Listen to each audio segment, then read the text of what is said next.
पंढरपुर के श्री नामदेव जी महाराज नित्य जाते और ठाकुर जी को जाकर के रोज बोलते, ठाकुर जी मेरे घर कभी जीमने आओ। श्री विठ्ठल भगवान ऐसे खड़े रहते। नामदेव जी रोज जाते, बोले मेरी मैया इतना बढ़िया प्रसाद बनाती है, ठाकुर जी जीमने आओ।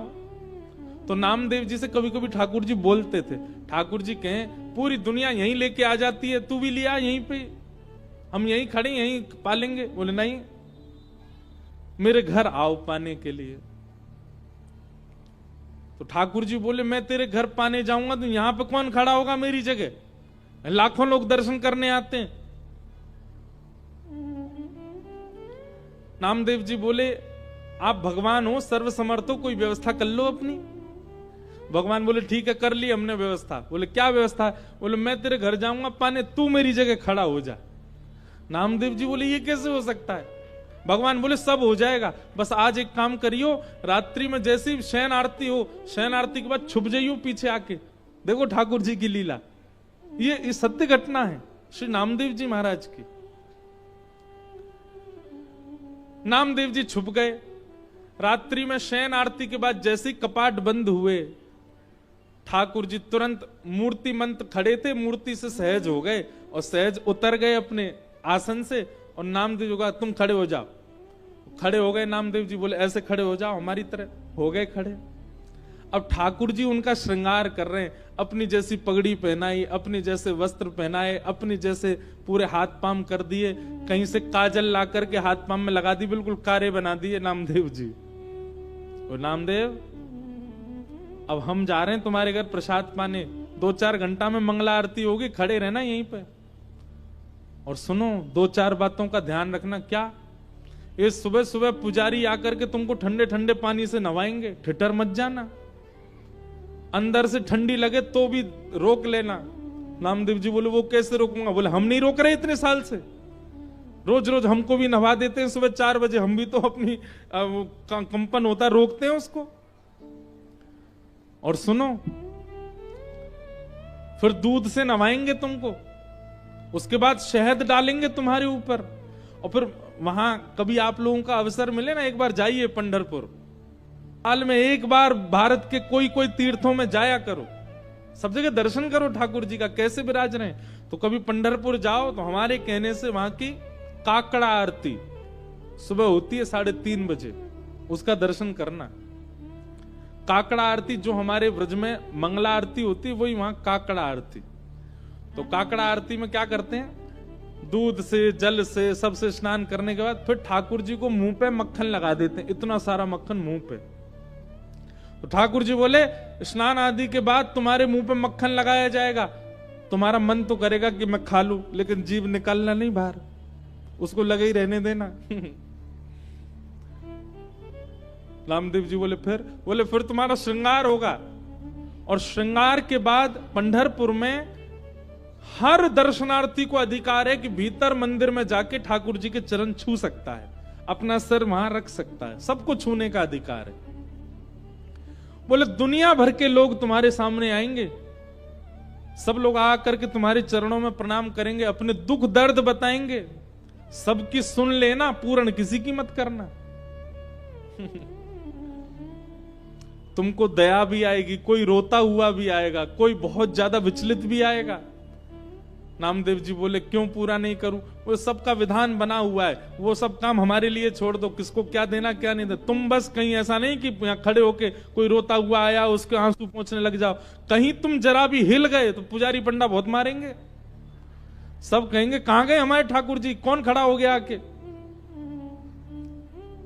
नामदेव जी बोले जो आ गया, बढ़िया निमंत्रण दिया भोजन का, मैं तो बंध गया यहाँ पे। बोले हाँ रोज आ जाते हो भोजन करने, आओ अब जा रहे हैं हम भोजन करने, खड़े रहो यहीं पे। और श्री पंडरीनाथ, श्री साक्षात द्वारिकाधीश अर्धरात्रि में नामदेव के घर गए, अकेले। द्वार खटखटाया, मां अंदर से चिल्लाती हुई ए नामा पूरे दिन मंदिर में पड़ा रहता, आधी रात में आता, सब सो रहे हैं यहां पर। जैसे ही द्वार खोल करके देखा, आहा सुंदर श्री पंडरीनाथ भगवान द्वार पर खड़े हैं, स्वर्ण का मुकुट पहना है, स्वर्ण के आभूषण पहने हैं, कंधे पर हाथ रख करके मधुर कटाक्ष नेत्र हैं ठाकुर जी के, मंद मंद मुस्कुरा रहे हैं। नामदेव जी की माता जी तो विट्ठल, हाँ मैया मैं ही आया हूं विट्ठल। नामदेव रोज निमंत्रण लेके आता, मेरे घर प्रसाद पाने आओ, मैं आ गया।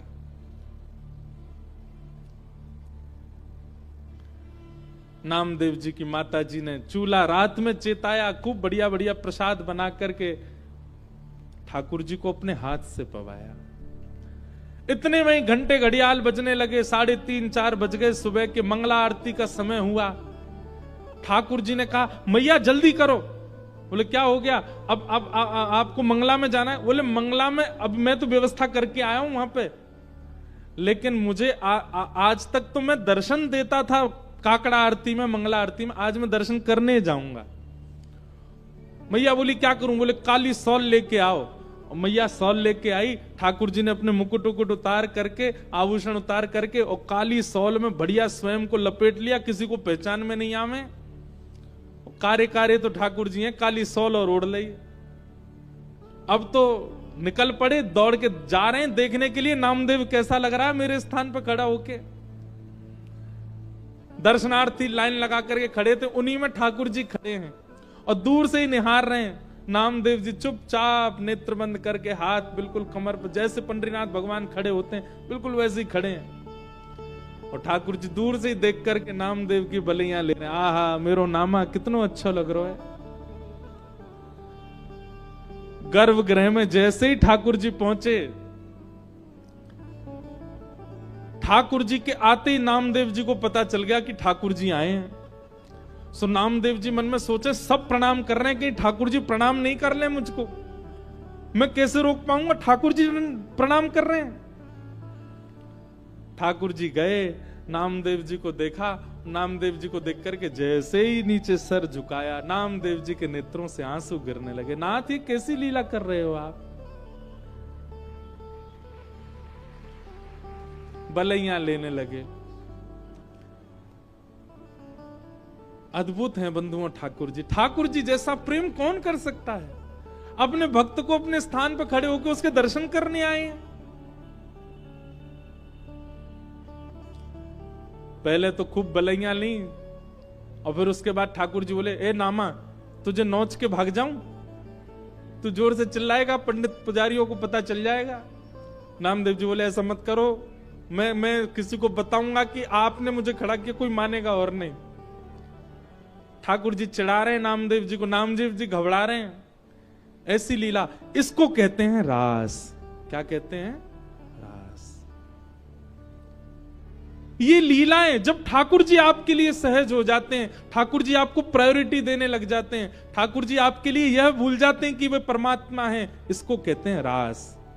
रास का मतलब नाचना नहीं होता। रास का मतलब इन गोपियों के लिए ठाकुर जी सहज हो गए। इन गोपियों के लिए ठाकुर जी ने अपना परमात्म भेष त्याग दिया। इन गोपियों के लिए ठाकुर जी सरल बन गए, दीन बन गए, इसीलिए उसको रास बिहार कहा। और वृंदावन में रास नहीं किया ठाकुर जी ने, महारास किया। महारास मतलब आज तक ठाकुर जी महारास बिहारी हैं। मतलब आप जाकर के प्रस्तुत करो, आज भी ठाकुर जी अपने पाषाण भेष को त्याग करके आपके लिए सहज होने को तैयार बैठे हैं वृंदावन में। ये केवल वृंदावन में और कहीं नहीं। आज भी वृंदावन में कितने वैष्णवों को अनुभव होता है। श्री बिहारी जी में तो पर्दा ही हमारे बार बार लगाया हो जाए कि कहीं कोई टकटकी लगा के बिहारी जी को देख नहीं ले, नहीं तो ये वही के संग चले जाएंगे। आपके नेत्र कहीं ठाकुर जी से नहीं मिल जाए, इसलिए बार बार पर्दा किया जाता है बिहारी जी के आगे। एक बार चले गए थे किसी के संग कहीं, फिर ढूंढ ढांड के लाए, तब से नियम बन गया कि बार बार पर्दा करो। क्यों? क्योंकि बिहारी जी ने कोई से नैन मिला लिए, सो कैसो भी आदमी हो बाकी संगी चले जाएंगे। बताओ कितने भोले ठाकुर जी हैं, किसी के संग जाने के लिए तैयार तत्पर बैठे। इसी को रास बिहार कहते हैं।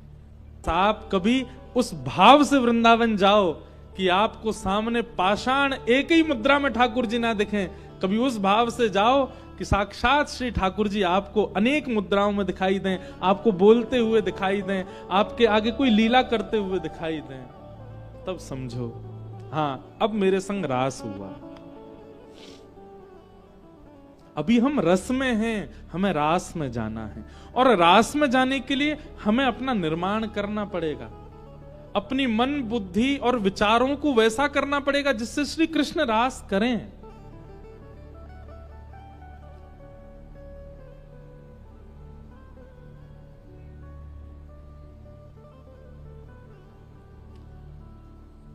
गोपियां अपने अपने घरों में, ये गोपियां सामान्य नहीं है बंधुओं, ये त्रेता युग के समस्त दंडकारण्य वन के संत हैं जो राम जी से मिलने की प्रतीक्षा कर रहे थे। तब हनुमान जी ने जाकर के इनसे कहा आप सब लोग प्रतीक्षा मत करो, केवल राम जी का चिंतन करते करते अपने देह का त्याग करो, आप सब संत ही द्वापर में ब्रज में गोपी बनकर के प्रकट होगे, तब राम जी कृष्ण बन के आएंगे और आप सबके साथ रास विहार करेंगे, आप सबको वो सुख प्रदान करेंगे जो एक प्रियतम प्रियतमा का होता है आपके गले में। अभी तो राम जी भगवान है, आप सब संतों केवल प्रणाम तक अधिकार होगा, लेकिन द्वापर युग तक प्रतीक्षा करोगे तो एक प्रियतम के भाव से ठाकुर जी आपके गले में गलवैया डाल के रास विहार करेंगे, वो सुख प्रदान करेंगे जो किसी को नहीं मिला। तब से दंडकारण्य वन के संत वही द्वापर में ब्रज की गोपी बनकर के आए, और जैसे ही कृष्ण प्रकट हुए नंदरानी के भवन में, गोपियों ने जैसे ही श्री कृष्ण को देखा, नन्हे से कन्हैया को देखते ही सब गोपियों को याद आ गया कि अरे हम तो पूर्व जन्म के संत हैं और ये साक्षात राम जी ही कृष्ण बन करके आए हैं हमारे साथ रास विहार के लिए। अब सब गोपियां प्रतीक्षा कर रही हैं ये कब उस भाव में आएंगे कि हमारे साथ रास करें, और आज वही दिन आया। 7.5 वर्ष के श्री ठाकुर जी हो गए। बंधुओं, बड़ी विचारणीय बात है, लोग रास विहार को बहुत बहुत अलग दृष्टि से देख लेते हैं कभी कभी। मैं उन लोगों से प्रार्थना करना चाहता हूं, ठाकुर जी की आयु 7.5 वर्ष की है और ठाकुर जी के साथ रास करने वाली गोपियों की आयु 80 वर्ष की, 90 वर्ष की, 100 वर्ष की। अरे 100 वर्ष से लेके 6 वर्ष तक की गोपियां हैं ठाकुर जी के साथ रास विहार में। इतने नन्हे से बालक के प्रति 80 वर्ष की गोपी का प्रियतम भाव कैसे आ सकता है? केवल तभी आ सकता है जब उनको उस नन्हे से बालक में परब्रह्म का दर्शन हुआ हो। 7.5 वर्ष के बालक को, अब तो बालक बड़े पढ़े लिखे होने लग गए हैं बचपन से, हम तो भैया अपनी सत्य बताएं, कोई फिल्टर नहीं है बात में। 7.5 वर्ष तक हमको यह भी नहीं पता था कि कपड़े कैसे पहनते हैं। 7.5 वर्ष की आयु में ऐसे